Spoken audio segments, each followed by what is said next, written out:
कितना आप टीम भी रखे हुए हैं मार्केट में भैया, वो कह रहे तुम हो टीम भी, वो कह रहे तुम हो टीम भी। ये क्या है बता दीजिए, कौन है आपका टीम भी, क्या है इस पर एक व्हाट इज दिस? नहीं, इस पर एक संपादक मंडल की जांच समिति नियुक्त की जाएगी और उसका संयोजक दीपक जी को बनाया जाएगा।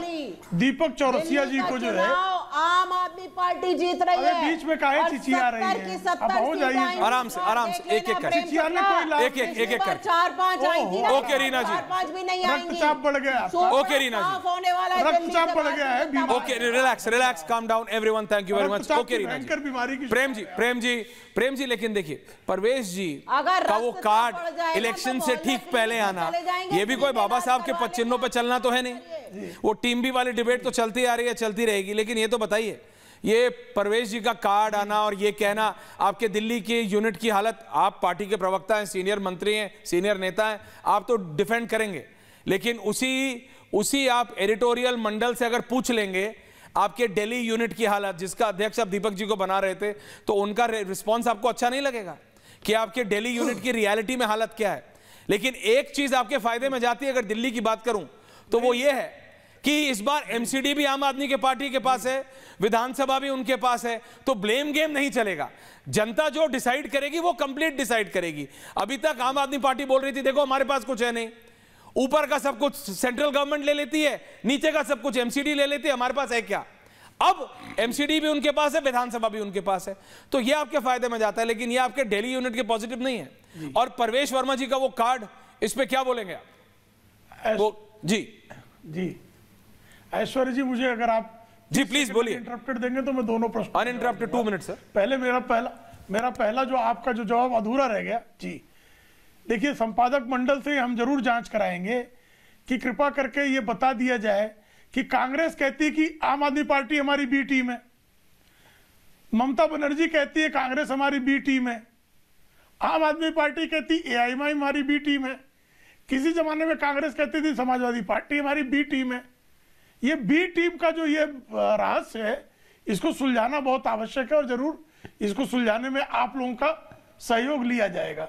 दूसरा मुद्दा है, अभी चुनाव जो है घोषित हुए नहीं है, अभी कोई आचार संहिता लगी नहीं है, अभी निर्वाचन आयोग जनप्रतिनिधि अधिनियम का वो नियम मुझे कृपा करके बताइए खोज करके कि जब मैं किसी तरह का चैरिटी, किसी की मदद धर्मादा करना चाहूं तो ये कहां प्रतिबंधित है।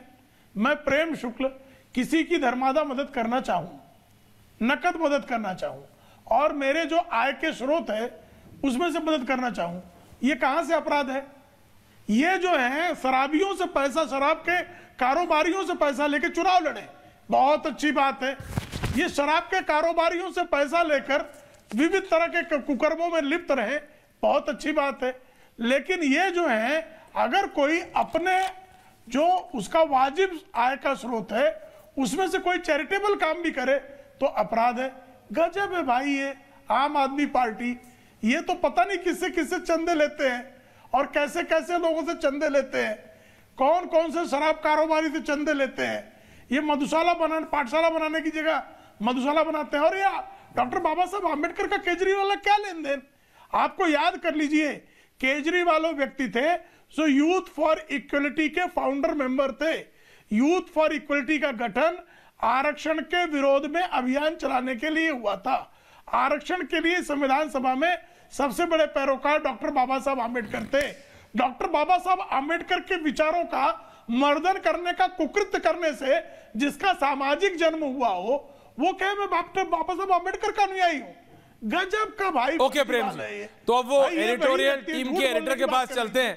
दीपक जी, आम आदमी पार्टी कह रही है कि परवेश वर्मा के उठ बैठ ओके प्रेम जी के सामने करने वाला ओके प्रेम रीना जी कह रही हैं कि बीजेपी के पूर्व सांसद और नेता परवेश वर्मा जो कि बीजेपी के दिल्ली यूनिट के चेहरे भी बन सकते हैं, चेहरे भी बन सकते हैं परवेश वर्मा। वो जो नोट बांट रहे हैं, वो नोट बांट रहे हैं ठीक इलेक्शन से पहले।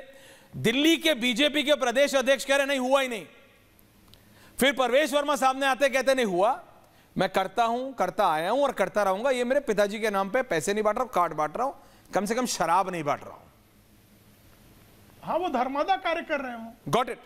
दीपक दादा कार्य कर रहे हैं। सही कहा। ओके प्रेम जी, दीपक दादा। परवेश ने बिल्कुल सही कहा, प्रवेश ने बिल्कुल सही कहा कि वो मदद लोगों को बांट रहे हैं। उनका ये भी कहना है कि कोरोना जो है उसके वक्त भी उन्होंने 5 करोड़ रुपए लिए थे, तो अभी कोड ऑफ कंडक्ट नहीं लागू हुआ है। कोई व्यक्ति अगर अपने आय के स्रोत के हिसाब से पैसे डिस्ट्रीब्यूट करता है, उसका पूरा हिसाब रखता है, तो इसमें कुछ भी गलत नहीं है। चूंकि अभी मॉडल कोड ऑफ कंडक्ट नहीं लगा है, प्रवेश वर्मा न कैंडिडेट है न उनको उतारा गया है, तो लिहाजा बीजेपी एक नैरेटिव बनाने की कोशिश कर रही है। बीजेपी ये भी जताने की कोशिश कर रही है कि आपने, आम आदमी पार्टी ने 1000 रुपए का वादा किया था, उन्होंने तो नहीं किया, लेकिन हमारे यहाँ ऐसे भी लोग हैं जो अपने लोगों की मदद के लिए अपने जेब से दान देते हैं। तो मैं इसको प्रवेश वर्मा के इस कार्ड को अलग ढंग से नहीं देखता हूं। कानूनी ढंग से प्रवेश वर्मा क्या इसमें फंसते हैं? मुझे लगता है नहीं फंसते हैं। रीना जी, आपने वादा किया था,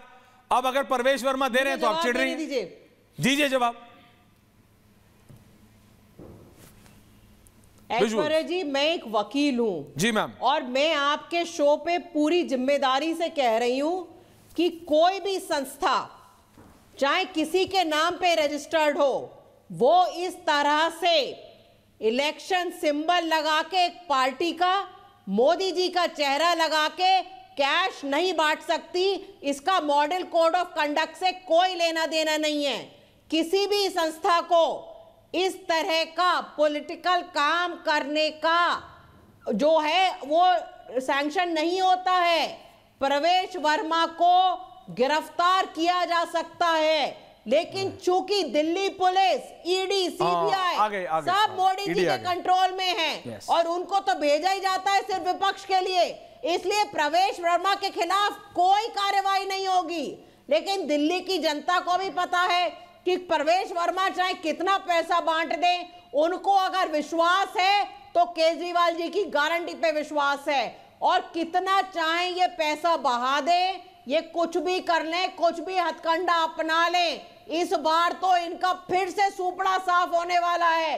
दिल्ली की महिलाओं को पता है कि जो 2100 की महिला सम्मान योजना है, दिल्ली के बुजुर्गों को पता है कि जो संजीवनी योजना है। Get me on air. नहीं यस, ये अच्छा, अरे नहीं, अब आप मेरे को ये बताइए, ये आपको बुजुर्गों की इतनी चिंता है, अरविंद जी को, आपको, मनीष जी को, सबको, तो जब आप इलेक्शन जीते थे तब आप ये क्यों नहीं लाए संजीवनी योजना? ये आप बुजुर्गों की चिंता आपने तब क्यों नहीं की? ये आप अपने ऊपर लागू नहीं करती कि इलेक्शन से ठीक पहले प्रवेश वर्मा जो ये 1100 रुपए 1500 रुपए दे रहे हैं, आप ये 60 बरस से बुजुर्ग व्यक्तियों को संजीवनी योजना या जो भी योजना का नाम है वो आपने इलेक्शन जीतने के बाद क्यों नहीं दिया? क्या आप ये योजना नवंबर दिसंबर 2024 में लॉन्च करके, क्या ये एक तरीका नहीं है ब्राइब करने का दर्शकों को? ये एक दूसरा तरीका है ब्राइब करने का, आपको नहीं लगता? ऐश्वर्या जी बोलूं, मैं जवाब दूं? प्लीज बोलिए ना। देखिए, हर पॉलिटिकल पार्टी को हक होता है अपना मैनिफेस्टो रखने का, अपना चुनावी वादे रखने का।